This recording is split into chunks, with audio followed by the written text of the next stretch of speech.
வணக்கம் ஃப்ரெண்ட்ஸ். இந்த வீடியோவில் நம்ம எங்கே இருக்கோன்னு பார்த்தீங்கன்னா மலேசியாவில் இருக்கிற கோலாலம்பூர் ஏர்போர்ட்டில் தான் இருக்கும். இங்கேருந்து நம்ம தாய்லாந்தில் இருக்கிற கராபிங்கிற இடத்துக்கு போக போகிறோம். காலையில் 7:15 நம்ம ஃப்ளைட்டு. இப்போ மணி பார்த்திங்கனாக்கா 5 போர்டிங்கெல்லாம் முடிச்சுட்டு ஏர்போர்ட்டில் உட்காந்துருக்கேன் வெயிட்டிங் ஹாலில். இந்த விசா ஃப்ரீ இருக்கா இல்லையா, மற்றபடி பட்ஜெட்டாக எப்படி செலவு பண்ணுறது அப்படிங்கிறத பற்றி இந்த வீடியோவில் தெளிவாக பார்ப்போம். ஏர் ஏஷியா இந்த ஏர்போர்ட் எப்படின்னாக்கா டெர்மினல் 2 டெர்மினல் 1 வந்து இன்டர்நேஷ்னல் ஃப்ளைட் எல்லாமே வந்து இறங்கும். இந்த டெர்மினல் 1 வந்து ஏர் ஏஷியா ஃப்ளைட் மட்டும்தான் வந்து இறங்கும். ஏர் ஏஷியாக்குன்னு ஒரு ஏர்போர்ட் கட்டி விட்ருக்காங்க. அதாவது ஒரு பெரிய விஷயம். நம்ம கனெக்டிங் ஃப்ளைட்டு மற்ற ஊருக்கு போகிற எந்த ஏர் ஏஷியா இருந்தாலும் இங்கே தான் வந்து இறங்கணும்.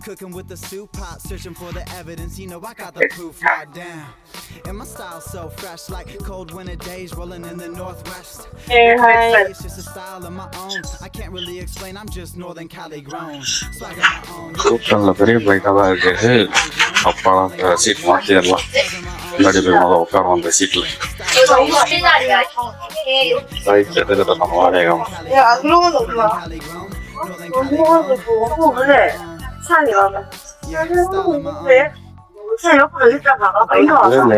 பாருங்க, வர சீட் ஹாட் சீட்னு சொல்லிட்டு 50 வெள்ளி நம்ம புக் பண்ணோம்.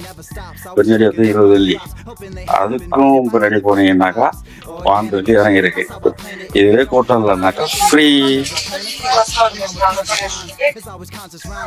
ஒரு வழியா ஜன்னல் சீட்டுக்கு வந்தாச்சுங்க. நம்ம சீட்டு பக்கத்தில் ஆளே இல்லை பாருங்க. சரிங்களா, ஃப்ளைட்டு கிளம்ப போகுது. கடைசி வரையும் வச்சுக்கிட்டு இருந்தேன், சரி முன்னாடி போய் உட்காந்துருமான்ட்டு. கடைசியில் நம்ம சீட்டுக்கு ஆளே இல்லை. ஆனால் பார்த்தா இவனாலும் ரொம்ப திறமையாக தான் செஞ்சு வச்சுருக்காங்க. எப்படின்னா ஒவ்வொரு சீட்டுக்கும் ஒவ்வொரு ஆள் கொடுத்து வச்சுருக்காங்க. அப்படியுமே ஆள் புக்கிங்க ஃபுல்லாகல. அதனால் நம்மளுக்கு இன்றைக்கி ஜன்னல் பக்கம் வந்து உட்காந்துட்டோம். ஜன்னல் சீட்டுக்காக இல்லைங்க, அந்த நடு சீட்டுங்கிறது மிகப்பெரிய துன்பம். உட்காந்து பார்த்தா தான் தெரியும். அதிலெல்லாம் உட்காந்து கம்ஃபர்டபுளாக இருக்காது. அதில் பாத்ரூம் போகிற குரூப்பெல்லாம் எந்திரிச்சு வந்துச்சுன்னு வைங்களேன், ஐயோ ஒவ்வொரு வாட்டியும் எந்திரிச்சு போகணும். சம்டைம் வந்து தூங்குற மாதிரி ரொம்ப வசதியாக வந்து தூங்கினா கூட தூங்க முடியாது, எழுப்பி விட்டுக்கிட்டு இருப்பாங்க. அதனால் நம்மளுக்கு ஒன்று அந்த கடைசி இருக்கணும், இல்லைன்னாக்கா இந்த ஜன்னல் வரம் இருக்கணும். அப்போ தான் ஃப்ளைட் ஜேர்னி வந்து கம்ஃபர்டபுளான ஜேர்னியாக இருக்கும். ஆக்சுவலி புக் பண்ணலான்னு தான் பார்த்தேன். 20 ரிங்கிட்டு கிட்ட கேட்டுச்சு நம்ம சீட்டு செலெக்ஷன் பண்ணுறதுக்கு. ஆனால் எனக்கு தெரியும் கண்டிப்பாக கராபி போகிறதுக்கு அந்த அளவுக்கு கூட்டம் இருக்காது அப்படின்ட்டு. ஏன்னா இங்கே மோஸ்ட்லி பார்த்தீங்கன்னா ஃபாரினர்ஸ் வந்து வெளிநாட்டிலேருந்து வர்றவங்க மட்டும்தான் இந்த கராபி போவாங்க. லோக்கல் மலேசியன்ஸ் வந்து இந்த கராபியோட அருமன்னு தெரியல. வராங்க, கொஞ்சம் பேர் வர்றாங்க. ஆனால் இவ்வளோ சீப்பான ஃப்ளைட் டிக்கெட்டு ஃபேருக்கு மலேசியன் இதை பயன்படுத்திக்கலாம். எப்படி சொல்கிறது, இப்போ ரிட்டனோட சேர்த்து நம்ம போட்டுக்க ஃப்ளைட் டிக்கெட்டோட சார்ஜஸ் பார்த்தீங்கன்னாக்கா வெறும் 270 தான். 270 ரிங்கிட்டில் போயிட்டு வர்றது மட்டும். இப்போ வந்து பேங்காக்கு இல்லை வேறு வெளிநாட்டுக்கு போகிற மாதிரி இருந்தாக்கா 1000 ரிங்கிட்டு குறைஞ்சி டிக்கெட் இல்லை, பக்கத்துலேயே இருக்குது. அப்போ நம்ம போகலன்னா தெய்வ குத்தமாயிடும். போன வருஷம் இதே நேரத்துக்கு தான் போயிருந்தேன். 7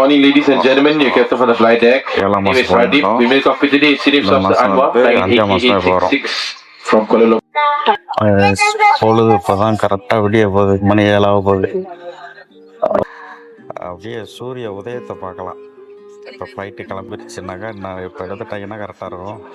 தரல வாய்ப்பு இருந்துச்சுன்னா அந்த வீடியோவில் காட்டுறேன். சூரிய உதயத்தை பார்க்குறதுக்கெல்லாம் கொடுத்து வச்சுருக்கணுங்க. சீரியஸ்லி கைஸ், எப்படி சொல்கிறது, ஒரு பகுதி இருட்டாக இருக்கும், ஒரு பகுதி வந்து வெளிச்சமாக இருக்கும். சூரிய உதயம் ஆகிட்டு இருக்கும். இப்போ போகிற நம்ம தாய்லாந்தே பார்த்திங்கனாக்கா மலேசியா டைமோட ஒரு மணி நேரம் பின்னாடி தான் இருக்குது. ஸோ 7:10க்கு ஃப்ளைட் எடுத்து அங்கே பேங்காக் டைம் 7:30க்கு வந்து ஃப்ளைட் லேண்டிங் ஆகுதுங்க. ரொம்ப வித்தியாசமாக இருக்குது. போய் பார்த்தா தான் தெரியும். அப்போ இன்னொரு விஷயம் என்னன்னாக்கா, இப்போ வந்து இந்தியனுக்கு வந்து மே மாதத்தோட விசா ஃப்ரீ வந்து இல்லை அப்படின்னு சொல்லியிருந்தாங்க. அப்போ நம்ம யோசிச்சுக்கிட்டே தான் இருந்தோம். ஆனால் இப்போ என்ன சொல்லியிருக்காங்கன்னா, தாய்லாந்து கவர்மெண்ட் வந்து இந்த வருஷம், அதாவது 2024 கடைசி வரையும், டிசம்பர் வரையும் இந்த எக்ஸ்டெண்ட் பண்ணியிருக்காங்கன்னு சொல்லியிருக்காங்க. ஆனால் எனக்குமே தெரியல. என் கையில் ஒரு ஃபோட்டோ இல்லை, ஒரு ஃபார்ம் நான் ஃபுல்லாக பண்ணலை. ஆனால் ஏர்வேஸ்காரங்க செக் பண்ணிட்டு ஒன்றுமே சொல்லலை. இப்போ நம்ம கராபி ஏர்போர்ட்டு போயிட்டு விசா ஃப்ரீ இருக்கா இல்லையா அப்படின்றது அங்கே போனால் தான் நமக்கு தெரியும். இதை போயிட்டு நான் வந்து என்னைக்கு போயிருக்கேன், என்ன டேட்டுங்கிறத நான் அந்த வீடியோவில் அப்டேட் பண்ணுறேன். புதுசாக வந்து தாய்லாந்துக்கு வர்றவங்களுக்கு இந்த இன்ஃபர்மேஷன் ரொம்பவே யூஸ்ஃபுல்லாக இருக்கும். தொடர்ச்சியாக இந்த வீடியோ கண்டினியூஸாக பாருங்கள். எனக்கே ஒரே சஸ்பென்ஸாக தான் இருக்குது. விசா ஃப்ரீ இருக்கா இல்லையா, இல்லை ஏதாவது ஃபார்மாலிட்டிஸ் இருக்கா.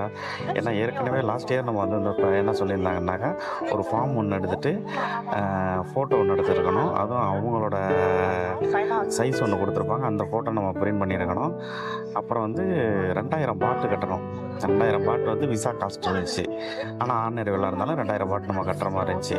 இப்போ வந்து விசா ஃப்ரீ பண்ணியிருக்காங்க. இதுக்கு என்ன ஃபார்மாலிட்டிஸ்னு எனக்கு எப்பவுமே தெரியாது. போய் இறங்கினா தான் தெரியும்.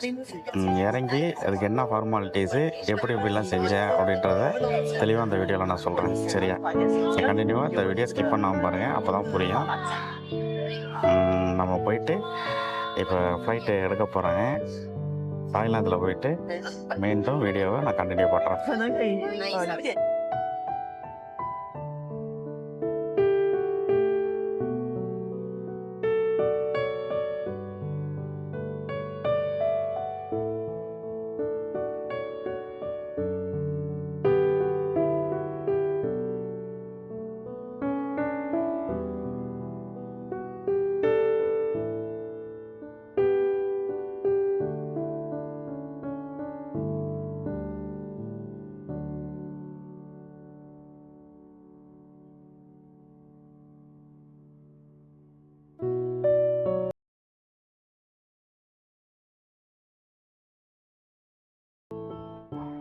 ஒரு வழியாக வெளியாகிடுச்சிங்க. இப்போ எங்கே இருக்கேன்னு பார்த்தீங்கன்னா, ஹோட்டல் வந்து எடுத்துட்டேன். ஹோட்டல் பார்த்தீங்கன்னாக்கா மதியானம் 2 மணிக்கு தான் எனக்கு செக்இன்னு. இருந்தாலும் வந்து இங்கே நான் ஹோட்டல்கிட்ட வரக்குள்ள காலையில் 10 மணிக்கெல்லாம் வந்துட்டேன். அவங்கள்ட்ட கேட்டேன், சரியான டயர்டாக இருக்குது, ஏர்லி செக்இன் பண்ண முடியுமா அப்படின்ட்டு. ஸோ எக்ஸ்ட்ரா வந்து 300 பாட்டு கேட்டாங்க.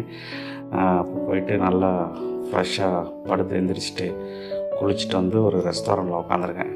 சாப்பாடு ஆர்டர் பண்ணிவிட்டு இங்கே ட்ரெடிஷ்னல் ஃபுட்டு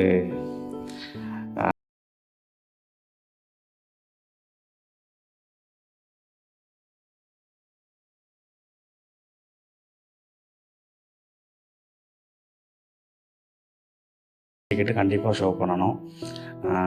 கண்டிப்பாக செக் பண்ணுறாங்க. செக் பண்ணி தான் என்னை அனுப்புனாங்க. ரிட்டன் டிக்கெட்டு காட்டணும். ப்ளஸ் வந்து 10,000 பாட்டுக்கிட்ட எடுத்துகிட்டு வரணும்னு சொன்னாங்க. ஆனால் நான் 8,000 பாட்டு தான் எடுத்துகிட்டு வந்தேன். ஆனால் என்கிட்ட பாட்டு எதுவும் கேட்கல. பாட்டு எவ்வளோ வச்சுருக்கேன்னான்ட்டு. எங்கே போகிற, எத்தனை நாள் தங்குவேன், எங்கே சுற்றி பார்க்க போகிறேன்னு கேட்டாங்க. அந்த மாதிரி ஐலாண்ட்ஸ் பேரெலாம் சொன்னேன். சரின்னு சொல்லிட்டு அப்புறம் ரிட்டன் டிக்கெட்டு காட்ட சொன்னாங்க. காட்டினேன். உடனே சப்பு குத்தி அனுப்பிட்டாங்க. ஸ்மூத்தாக முடிஞ்சிருச்சு. அதுக்கப்புறம் பார்த்திங்கனாக்கா, ஏர்போர்ட்டுக்கு வெளியிலே வந்தீங்கன்னாக்கா டாக்ஸி வந்து ப்ரைவேட் டாக்ஸி எடுக்காதீங்க, விலை கூட இருக்கும்.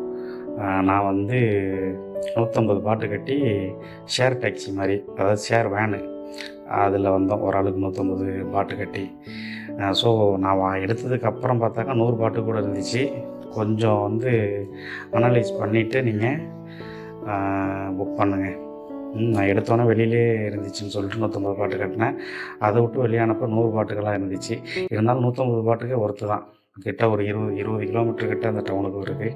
அதுக்கு 150 பாட்டுங்கிறது உண்மையிலே சீப் தான். இதே நீங்கள் வந்து ப்ரைவேட் டாக்ஸி எடுத்தீங்க அப்படின்னாக்கா 800 பாட்டுக்கிட்ட ஆகும். அந்த மாதிரி பட்ஜெட்டாக செலவு பண்ணலாம் இந்த மாதிரி விஷயங்களில். ஆக மொத்தத்தில் விசா ஃப்ரீங்க. 2024 டிசம்பர் வரையும் விசா ஃப்ரீ. நான் இப்போ வந்த மாதம் என்னென்னு பார்த்தீங்கன்னாக்கா ஏப்ரல். இன்றைக்கி டேட்டு 21. அப்போ தான் நான் இருக்கேன். ஸோ விசா ஃப்ரீ, பயப்படாமல் வரலாம். எந்த ஒரு ஃபோட்டோவோ மற்ற ஃபார்மோ ஃபில்லப் பண்ணுங்கிற அவசியம் இல்லை. வந்து இந்த பிபி ஐலாண்ட், கிராபி தீவை என்ஜாய் பண்ணுங்கள். இதுக்கப்புறம் வர வீடியோ நாளைக்கெல்லாம் பார்த்தீங்கன்னாக்கா வீடியோ வரும். பிபி ஐலாண்டு பேக்கேஜ் எப்படி புக் பண்ணுறது, பட்ஜெட் எப்படி புக் பண்ணுறது அப்படின்றத நான் சொல்கிறேன். இங்கே மோஸ்ட்லி எல்லாமே பார்கெயின் பண்ணுற மாதிரி தான் இருக்குது. பேக்கேஜாக இருக்கட்டும் இல்லை மற்ற கடையில் இருக்கட்டும், பார்கெயின் பண்ணுற மாதிரி தான்.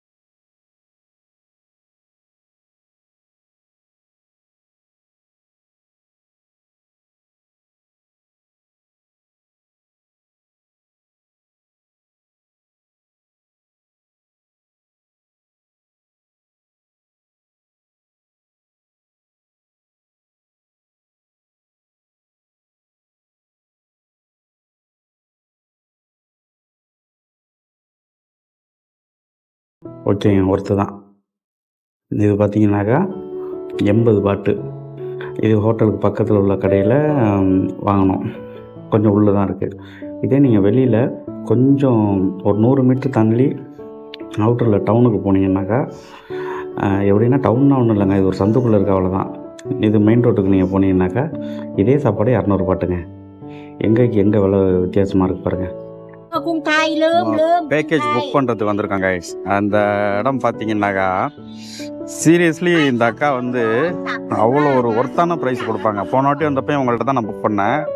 கரெக்டாக ஞாபகம் வச்சுருக்காங்க. ப்ரைஸும் பார்த்தீங்கன்னாக்கா ரொம்பவே சீப்பான ப்ரைஸ். நீங்கள் வெளியில் வாங்குறத விட 100 பாட்டு 200 பாட்டு சீப்பாக தான் இருக்கும். உங்களுக்கு வேணும்னாக்கா நீங்கள் இவங்கள்ட்ட புக் பண்ணிங்க. இந்த கடையோட பேர் அப்புறம் வந்து இவங்களோட கான்டாக்ட் நம்பரையும் நான் கொடுக்குறேன். உங்களுக்கு வேணுன்னா கூட நீங்கள் ஏர்லி புக்கிங் பண்ணிக்கலாம். ஸோ வந்து இவங்கள்ட்ட உண்மையிலே சீரியஸாக காய்ச்சி இவங்களுக்கு நீங்கள் சப்போர்ட் பண்ணுங்கள். ஏன்னா இவ்வளோ சீப்பாக வந்து யாருக்குமே தெரியாது. ஏன்னா ஒரு சின்ன பொட்டி கடை மாதிரி தான் இருக்குது. ஆனால் வந்து உண்மையிலே சூப்பரான இருக்குது. அவங்களோட கடை பேர் பாருங்கள். இதுதான் அவங்க கடை. நியூ லைஃப் ட்ராவல் அண்ட் டூர்னு போட்டிருக்கு பாருங்க. இதுதான் அவங்க கடை. மக்கா உண்மையிலே ஒரு நல்ல மனுஷருங்க. அவ்வளோ அருமையான எவ்வளோ பேக்கேஜ் எல்லாத்தையும் எடுத்து காமிச்சு ஒன்று எடுத்து காமிச்சு ப்ரைஸும் வந்து பார்கெயின்லாம் பண்ண வேண்டியதில்லை. இவங்களே பெஸ்ட் ப்ரைஸை கொடுக்குறாங்க. நீங்கள் வெளியில் விசாரிச்சுட்டே கூட நீங்கள் வாங்க. அவ்வளோ ஒரு சூப்பரான ப்ரைஸ் கொடுக்குறாங்க. ரொம்ப எப்படி சொல்கிறது, வெகுளியான ஒரு மனசு இவங்க. இவ்வளோ அவலாங்கள நீங்கள் இந்த கிராபியில் நீங்கள் எங்கே சுற்றினாலும் ஏமாற்றுக்கார மக்களை தான் நீங்கள் பார்ப்பீங்க. ரொம்ப பேர் ஸ்கேமராக தான் இருக்காங்க. ஆனால் இவங்க வந்து எப்படி சொல்கிறது, இன்னும் சிம்பிளாக சொன்னால் பொழைக்க தெரியாத மனுஷியாக இருக்கிறாங்க பாவம்.